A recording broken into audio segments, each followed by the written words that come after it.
अस्सलाम वालेकुम दोस्तों, हाउस ऑफ रोथस्चाइल्ड दुनिया का मजबूत तरीन बैंकिंग खानदान जिसने 2 सदियों तक बैनुल-अक़वामी मालियात, जंगों और सियासत को मुतासिर किए रखा। रोथस्चाइल्ड बैंकिंग डेस्टिनी की इब्तिदा जर्मनी के शहर फ्रैंकफर्ट में 18वीं सदी की यहूदी बस्ती में हुई। मेयर एम्शल रोथस्चाइल्ड, जो शुरू में किसी किस्म की जमीन या खेतों का मालिक नहीं था, अपने खानदान के बहुत से लोगों की तरह टेक्सटाइल के बिजनेस से वाबस्ता था, लेकिन जल्द ही इससे बेजार होकर दूसरे मंसूबों की तलाश में लग गया। उसे पता चला कि सोने के सिक्कों और नवादरात की तिजारत बहुत ज्यादा मुनाफा बख्श हो सकती है। मायर ने इस बिजनेस को इतनी शानदार हिकमत अमली के साथ शुरू किया कि इसका सबसे अहम क्लाइंट बरतानिया का शहजादा विलियम बन गया। विलियम जब भी सोने के सिक्के खरीदना चाहता, वो मायर से राब्ता करता था। मायर सबसे पहले उधार की रकम का इस्तेमाल करते हुए सिक्के खरीदता, फिर उन्हें शहजादा विलियम को फरोख्त कर देता। 1782 तक मायर ने इस तरीकेकार से न सिर्फ बहुत ज्यादा दौलत हासिल कर ली, बल्कि प्रिंस विलियम का इन्वेस्टमेंट मैनेजर भी बन गया।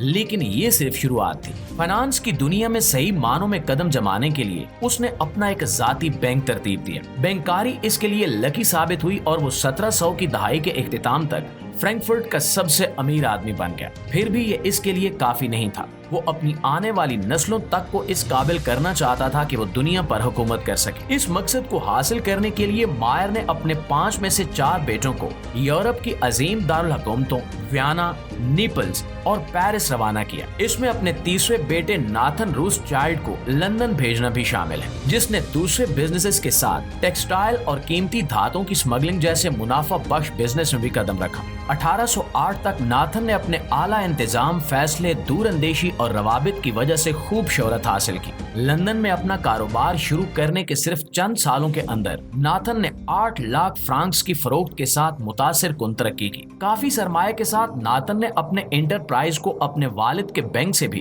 बड़े बैंक में तब्दील करने का सोचा और वो इसमें कामयाब भी हो गया। प्यारे दोस्तों, ये वो वक्त था जब यूरोप जंगों के उस दौर में दाखिल हो चुका था जो 1 सदी पर मुहित हो गया। ऐसे में नाथन के वालिद ने अपने बेटों को नसीहत की कि इन जंगों की वजह से कारोबारी हालात चाहे जो भी हों, वो खानदानी इत्तेहाद को सबसे ज्यादा तरजीह दें। ये मजबूत रिश्ता और कारोबार करने का इनका मुनफरिद तरीका ही इनके खानदान की इस कदर बेमिसाल कामयाबी की वजह है। रोथस्चाइल्ड के बेटों ने मुख्तलिफ शहरों में अपने बैंकिंग हाउसेस कायम किए हुए थे। 1814 तक डेविड ऑफ वेलिंगटन नेपोलियन के खिलाफ जंग के बाद जंग जीत रहा था और लड़ाई को फ्रांस तक पहुंचाने का मंसूबा बना रहा था। 1814 तक डेविड ऑफ वेलिंगटन नेपोलियन के खिलाफ जंग के बाद जंग जीत रहा था और लड़ाई को फ्रांस तक पहुंचाने का मंसूबा बना रहा था, जिसके अखराजात के लिए उसे फ्रांसीसी सिक्कों की जरूरत पड़ी।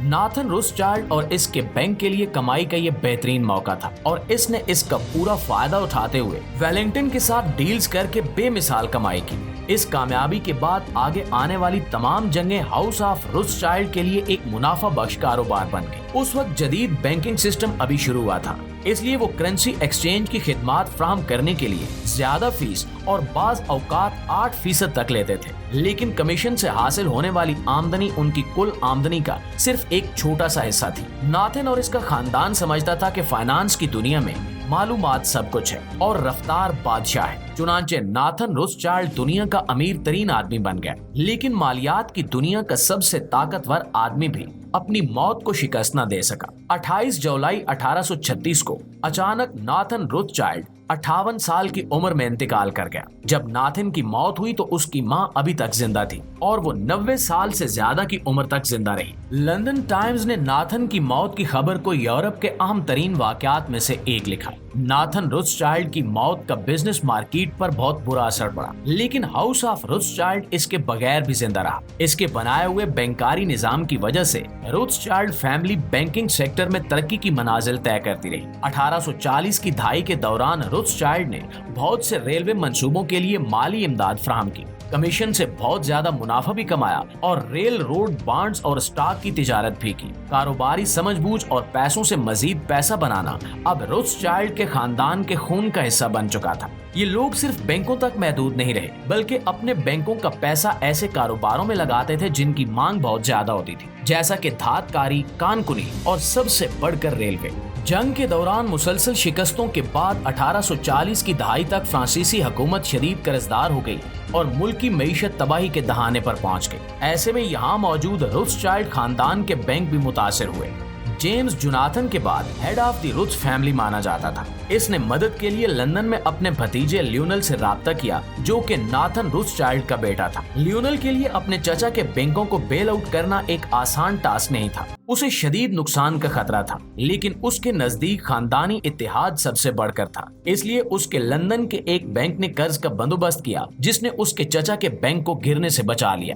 ناظرین، سن 1800 کی دہائی کے آخر اور 1900 کی دہائی کے شروع تک ہاؤس آف روتھشائلڈ نے امریکہ اور پوری دنیا میں اپنی کاروباری ساکھ کو کامیابی کے ساتھ آگے بڑھایا۔ یہ وہ وقت تھا جب بہت سے یورپی ممالک نے اپنی فوجوں پر زیادہ خرچ کرنا شروع کر دیا تھا اور اس کے لیے انہیں پیسے کی ضرورت تھی، اور ان کی یہ ضرورت پوری کرنے کے لیے سب سے اہم ٹول روتھشائلڈ خاندان کے بینک ہی تھے۔ پہلی جنگ عظیم کے خاتمے کے صرف 21 سال بعد 1939 میں انسانی تاریخ کی سب سے بڑی جنگ چھڑ گئی۔ اس وقت یہ خطرہ پیدا ہو گیا کہ اگر ہٹلر نے یورپ کو فتح کر لیا تو ہاؤس آف روتھشائلڈ کو بھی اس کا شدید نقصان ہوگا اور اسے ایک یقینی موت کا سامنا کرنا پڑے گا۔ 1940 میں جب جرمن ٹینک پیرس میں داخل ہوئے تو فرانسیسی روتھشائلڈ شدید خطرے میں تھے۔ خاندان کے نامی گرامی بوڑھے ایڈورڈ، رابرٹ اور مورس فرار ہونے میں کامیاب ہو گئے، جس کے نتیجے میں ان کے خاندان کو اہم مالی اور ذاتی نقصانات کا سامنا کرنا پڑا کیونکہ جرمن فوج نے ان کے اثاثے اور ان کی جائیدادیں ضبط کر لیں۔ ان حادثات کے بعد ایک دفعہ تو سارا روتس خاندان بکھر گیا،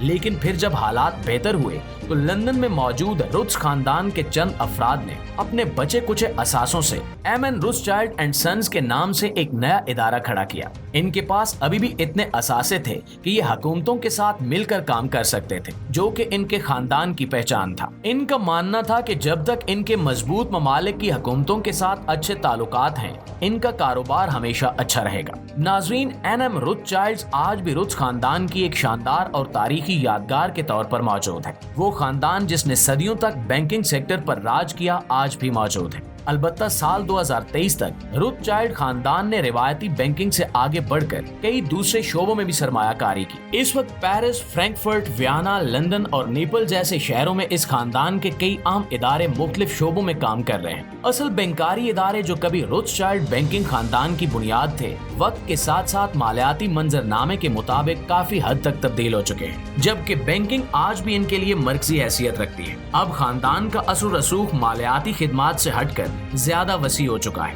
اس خاندان کی تاریخ رہی ہے کہ زیادہ سے زیادہ پیسہ کمانے کے لیے یہ ہر بڑے سے بڑا رسک لینے کے لیے ہمیشہ تیار رہتے تھے اور پیسہ کمانے کے لیے کسی بھی قسم کی کوئی ہچکچاہٹ نہیں ہوتی تھی۔ لیکن جب بات ان کی خاندانی وراثت کو برقرار رکھنے کی آتی تھی تو اس خاندان کا ہر فرد پیسے کو پیچھے چھوڑ دیتا تھا، اور یہ ان سب کی ایک بہت بڑی حیران کن خوبی رہی ہے، اور یہ آج بھی اسی نظریے کو لے کر چل رہے ہیں۔